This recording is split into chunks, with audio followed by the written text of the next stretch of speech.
फिर से मैं आप लोगों के सामने उपस्थित हूँ पर्सनालिटी टॉपिक के अंदर व्यक्तित्व को मापने की अप्रक्षेपी विधियों के बारे में बात करने के लिए।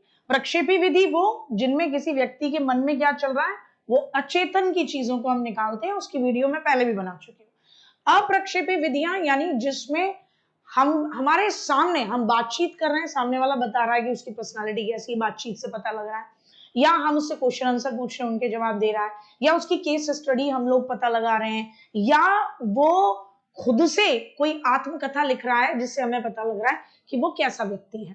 यानी यहाँ पर जितना वो बताना चाहेगा हमें उतना पता लगेगा उसकी व्यक्तित्व के बारे में, या जिन सिचुएशन के तौर पर हम उसके व्यक्तित्व को मापना चाहेंगे, हम ऐसी स्थितियां पैदा करके उसकी पर्सनालिटी क्या वो पहलू है या नहीं उसे चेक करेंगे। तो हम आज बात करेंगे अप्रक्षेपी विधि यानी नॉन प्रोजेक्टिव मेथड्स की। तो देखिए, अप्रक्षेपी विधियों को दो भागों में बांटा जाता है, आत्मनिष्ठ या व्यक्तिनिष्ठ सब्जेक्टिव विधि, जिसमें पूछने वाला आपकी पर्सनालिटी का किस हिस्से को जानना चाहता है और बताने वाला क्या बताना चाहता है, ये उन दोनों की मंशा पर डिपेंड करेगा। तो अगर मैं सिर्फ आपकी पर्सनल लाइफ में आपकी स्ट्रगल के बारे में जानना चाहूंगी तो मैं आपकी पर्सनालिटी से सिर्फ इतना पता लगा पाऊंगी कि संघर्ष आपने कितने किए, आप कितने घाघ हैं, ये मैं नहीं पता लगाना चाहूं तो मैं नहीं पता लगाऊंगी। और आप भी अगर नहीं बताना चाहो कि आप कितने पानी में हो तो आप नहीं बताओगे। तो कुल मिलाकर आत्मनिष्ठ व्यक्ति में क्या होता है, व्यक्तिगत व्याख्या करता है व्यक्ति अपने हिसाब से, और हम सब अपनी कहानी में अपने आप को हीरो दिखाना ही पसंद करते हैं। तो अप्रक्षेपी विधियों में, आत्मनिष्ठ विधियों में नुकसान ही यही है कि सामने वाला खुद से बताता है जितना उसको अपने व्यक्तित्व के बारे में बताना होता है। वस्तुनिष्ठ में हमारा क्या होता है, हम सटीक स्थितियों में मूल्यांकन करते हैं। जैसे मुझे ये देखना है भैया आप फिट एंड फाइन हेल्दी व्यक्ति हो या नहीं, तो मैं दौड़ लगवा लूंगी आपसे। आपने कहा दीदी हम व्यक्तित्व से बहुत ईमानदार आदमी हैं, तो मैं कहूंगी ठीक है, तो एक दिन अपनी दुकान पर बैठाकर आपके सामने 10-12 लाख रुपए छोड़ के चले जाने हैं, बस मुझे परिस्थिति में पता लग जाएगा कितने ईमानदार हो। एक आदमी दीदी देख नहीं रही है, एक तो चुरा ही लूं। तो वस्तुनिष्ठ ऑब्जेक्टिव मेरा ये जानना था तुम्हारी पर्सनालिटी में कि ईमानदारी है या नहीं, और मैंने वो ऐसी स्थिति पैदा कर दी, अगर तुमने एक पत्ता भी उसमें से चुराया तो मैं समझ गई कि चोर औलाद है, और नहीं चुराया तो इसका मतलब ईमानदार है। और मैंने तुम्हारे हाव भाव पढ़े, देखो एक तो होता है दुविधा वाला कि चोरी करूं कि नहीं करूं, कोई नहीं करूं, हो सकता है दीदी ने जाल बिछाया हो, और एक होता है जो होगी सो देखी जाएगी चुरा लो। हाव भाव भी रीड किए जिससे पता लगेगा कि आपकी पर्सनालिटी में ईमानदारी है भी या झूठ है। तो वो वस्तुनिष्ठ से। और आत्मनिष्ठ या व्यक्तिनिष्ठ, बताने वाला खुद से बताएगा अपनी पर्सनालिटी के बारे में। ठीक साहब, आ जाओ। तो आत्मनिष्ठ विधियों में पहली विधि है आत्मकथा विधि। आत्मकथा यानी ऑटोबायोग्राफी, इसे लाने वाले थे विलियम वुंट और उनके शिष्य टिचनर। आपको याद होगा आत्मनिष्ठ का मतलब अंतर्दर्शन विधि। तो ये सबसे पुरानी विधि है जिसमें व्यक्ति खुद से अपने बारे में बताता है, लिखता है अपने जीवन की विशेष घटनाओं को। तो हम तो सब अपनी कहानी में अपने आप को हीरो, बेचारा, बहुत स्ट्रगल करा हुआ व्यक्ति ही दिखाते हैं। अपनी कहानी में अपने व्यक्तित्व के सारे काले पन्ने हम छुपा ही देते हैं। तो आत्मनिष्ठ विधि जिसमें व्यक्ति खुद से खुद की पर्सनालिटी के बारे में बताएगा, उसमें सबसे पहली आती है आत्मकथा, अंतर्दर्शन या ऑटोबायोग्राफी। विलियम वुंट और उनके शिष्य टिचनर लेकर आए, परंपरागत तरीका है। दूसरी है प्रश्नावली विधि। अब देखो, जब भी पूछा जाए प्रश्नोत्तर विधि कि शुक्र है कि तुमने मेरे प्रश्न का उत्तर दिया, तो प्रश्नोत्तर विधि किसकी है, सुकरात की। इसीलिए इसे सुकरात की प्रश्नावली भी कई जगह लिखा देखते हैं, लेकिन प्रश्नोत्तर विधि सुकरात की। और एजुकेशन के फील्ड में प्रश्नावली विधि पर सबसे ज्यादा काम किसने किया, तो आप कहोगे वो सबसे ज्यादा काम पहले तो गाल्टन ने किया, बाद में वुडवर्थ ने किया। ठीक है ना साहब। तो मनोविज्ञान में इसकी शुरुआत करने में वुडवर्थ साहब थे। इसे कागज पेंसिल विधि भी कहते हैं। जनरली आपको प्रश्न पूछे जाते हैं, आप हाँ या ना में जवाब देते हो, तो उससे पता लगता है कि आपका व्यक्तित्व कैसा है, कि समोसा पसंद है या कचौड़ी, तो आपने बता दिया कि कचौड़ी पसंद है साहब, तो ये हो जाएगा। तो प्रश्नावली 4 तरीके की होती है। ओपन, जिसमें आपको खुल के उत्तर देना होता है, क्या है, क्यों समोसा पसंद है। क्लोज, हाँ या ना में जवाब देना होता है। सचित्र, चित्र होते हैं जिनके साथ आपको जवाब देना होता है। और मिश्रित, तीनों का मिला जुला रूप होता है। फिर दूसरा तरीका अंतर्दर्शन और प्रश्नावली विधि के बाद आत्मनिष्ठ विधि में आता है व्यक्ति इतिहास, केस हिस्ट्री जानना। मैं आपकी हिस्ट्री जानने की कोशिश करूं तो टाइड मैन इसे लेकर आए थे। टाइड का मतलब होता है ज्वार भाटा आना, टाइड्स बोलते हैं उसको, समुद्र में जो लहरें कभी ऊंची कभी नीची। तो हम कैसे याद रखेंगे कि हम सबके इतिहास में उतार चढ़ाव आते हैं। तो व्यक्ति इतिहास विधि टाइडमैन लेकर आए। इसमें कोई व्यक्ति आज असामान्य व्यवहार क्यों करता है, हम उसका कारण को डायग्नोस करते हैं, निदान करते हैं। ये सबसे बेस्ट तरीका है। असामान्य व्यक्ति जैसे कोई बाल अपराधी है, समस्यात्मक बालक है, उसकी पूरी केस हिस्ट्री पता लगाते हैं, ऐसा क्यों है ये। फिर आती है साक्षात्कार विधि। तो हम अपनी डार्लिंग का इंटरव्यू लेंगे, तो जॉन डार्ले लेकर आए थे।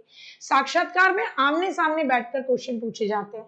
अब क्वेश्चन भी, ये साक्षात्कार इंटरव्यू भी दो तरीके का, एक संरचित यानी निर्देशित स्ट्रक्चर्ड फॉर्मल, जिसमें पहले से ही डिसाइड है मैं कौन से क्वेश्चन पूछूंगी, आप कौन से जवाब देंगे। जैसे आजकल का मीडिया, आइए मोदी जी बताइए मेलोडी है चॉकलेटी क्यों, ऐसा वाला इंटरव्यू।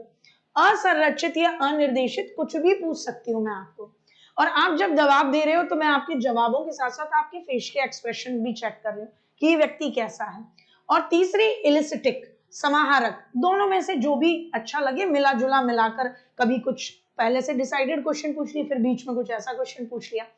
तो इन सब में चाहे वो अंतर्दर्शन विधि हो, चाहे वो आपकी व्यक्ति इतिहास विधि, चाहे प्रश्नावली या साक्षात्कार विधि, इन चारों को हम आत्मनिष्ठ विधि कहते हैं, क्योंकि जो पूछने वाला पूछना चाहता है वही पूछेगा और बताने वाला अपनी पर्सनालिटी का जो हिस्सा बताना चाहेगा वही बताएगा।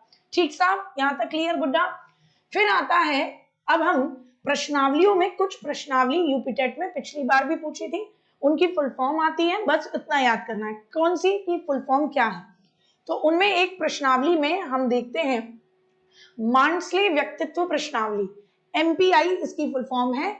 मांडस्ले पर्सनालिटी इन्वेंटरी आइजेंक लेकर आए थे, बस इतना याद रखना। मांडस्ले पर्सनालिटी इन्वेंटरी में यह कहा गया कि व्यक्ति अंतर्मुखी है या बहिर्मुखी है, या मानसिक रूप से मनोस्नायु दुर्बलता, मानसिक रूप से रोगी है। क्या कहा, एमपीआई मांडस्ले पर्सनालिटी इन्वेंटरी। प्रश्न पूछकर पता लगाया जाता है कि आप अंतर्मुखी हो या बहिर्मुखी, यानी लोगों के साथ घुलना मिलना पसंद करते हो, या मानसिक रूप से विकलांग हो, मतलब दिव्यांग हो, सॉरी, मानसिक रूप से रोगी हो। फिर एडवर्ड, ईपीपीएस, इसकी फुल फॉर्म क्या है, एडवर्ड की पर्सनालिटी प्रेफरेंस प्रश्नावली शेड्यूल। आपसे पूछा जाएगा कि आपकी पर्सनालिटी में आप किन चीजों को प्रेफरेंस देते हो, किन चीजों को आप प्राथमिकता देते हो। इससे पता लगेगा कि आप जलेबी या समोसे में किसको प्राथमिकता देते हो, आप स्वतंत्रता और सम्मान में किसको प्राथमिकता देते हो। तो इसकी फुल फॉर्म याद रख लेना, पिछली साल फुल फॉर्म पूछ ली थी। तो ईपीपीएस एडवर्ड पर्सनालिटी प्रेफरेंस शेड्यूल मापन करने के लिए। एमएमपीआई पूछा गया था पिछली बार, माइनेसोटा मल्टीफेसेस पर्सनालिटी इन्वेंटरी, मैककिनले और हाथवे लेकर आए थे।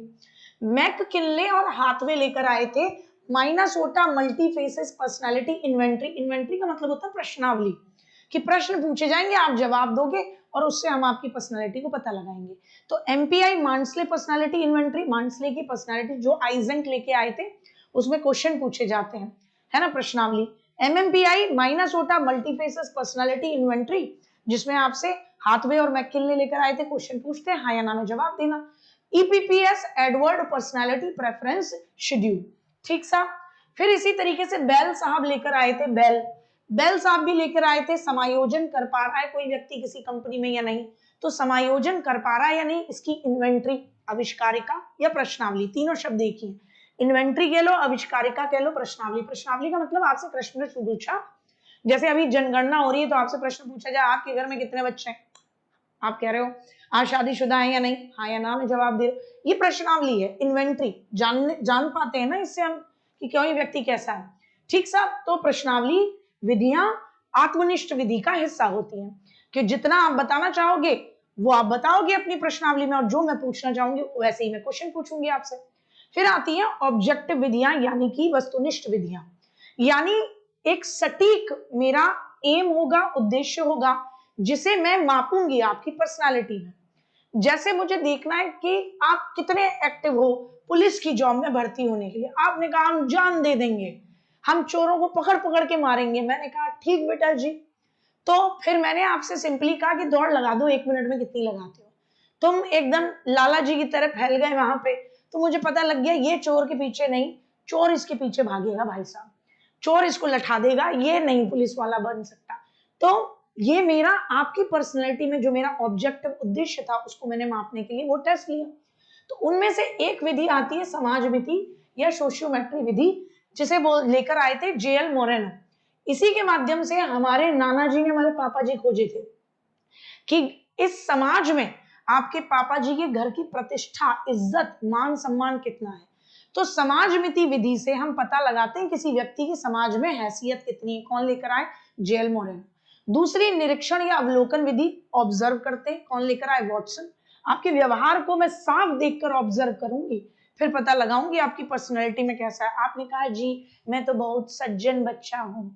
मैंने कहा अच्छा ठीक है, कि मैं तो बजरंगबली जी की पूरे दिन भर पूजा करता हूं। मैंने कहा ठीक। फिर मैं देख रही हूँ कि वहां जाके क्या कर रहे हो, वहीं पे एकदम नाच रहे हो, दम मारो दम पर। मैं तुरंत समझ में आ गया बोलने में और करने में अंतर है। प्रत्यक्ष व्यवहार का अवलोकन करना कि किधर जा रहा है, वॉटसन लेकर आए थे। फिर आती है निर्धारण मापनी, रेटिंग स्केल। इसको भैया यहाँ पर इसका नाम यहां से मैं हटा रही हूँ, प्रतिपादक का नाम मैं यहां से हटा रही हूँ, ठीक है ना, क्योंकि इसमें गाल्टन का नाम भी आता है कई जगह पर।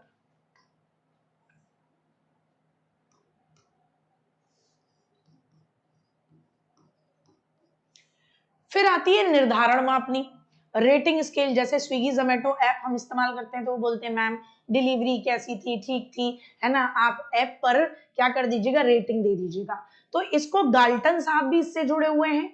इसको सबसे पहले लाने वालों में रेटिंग स्केल को कि 5 स्टार दो, 3 स्टार रेटिंग दो, गाल्टन साहब भी आते हैं और थस्टन साहब भी आते हैं और लिकर्ट साहब भी आते हैं। लिकर्ट साहब को भी आप रेटिंग स्केल से जोड़ते हो, लेकिन वो रुचि से जुड़ी हुई रेटिंग स्केल है कि किस चीज में आपकी रुचि ज्यादा है, उसको आप रेट करो तो वो लिकर्ट की हो गई, है ना। ऐसे ही फ्रांसिस गाल्टन साहब की भी है और ऐसे ही थस्टन की भी है। ठीक सब, हाल फिलहाल आपको याद रखना है निर्धारण मापनी या रेटिंग स्केल क्या है, कि वो व्यक्तिनिष्ठ नहीं वस्तुनिष्ठ विधि है ना। जो हमारा ऑब्जेक्टिव है कि भैया खाना एकदम गर्म मिला, ठीक है, गर्म मिला तो 5 स्टार में से रेट कर दीजिए, तो हमें ऑब्जेक्टिव पता पड़ जाता है ना। हम किसी रेस्टोरेंट को चुन रहे हैं तो उसकी रेटिंग के बेसिस पे चुन रहे हैं कि कस्टमर ने इसको कंफर्ट के मामले में कितनी रेटिंग दी है, खाने के मामले में कितनी रेटिंग दी है। तो जो हमारा उद्देश्य है हम उस उद्देश्य को जान पाएंगे। और चौथा आता है शारीरिक परीक्षण, जिसमें आप सेना में, आर्मी में जब लेते हो किसी को तो उसकी व्यक्तित्व में आप इस चीज का पता लगाने के लिए शारीरिक परीक्षण करते हो। फिर हो गया सिचुएशनल टेस्ट, कि भैया किसी व्यक्ति ने कहा मैं ईमानदार हूं, मैंने कहा ले बेटा 1 किलो सोना यहीं रखा है, जा वहां दिया अंकित चौधरी भैया को। रास्ते में अगर तुम लेकर फरार हो गए तो इसका मतलब तुम ईमानदार नहीं हो। तो मैंने परिस्थिति पैदा की और आपकी पर्सनालिटी में जो चीज मैं चेक करना चाहती थी वही वस्तुनिष्ठ ऑब्जेक्टिव चीज मैंने प्राप्त कर ली।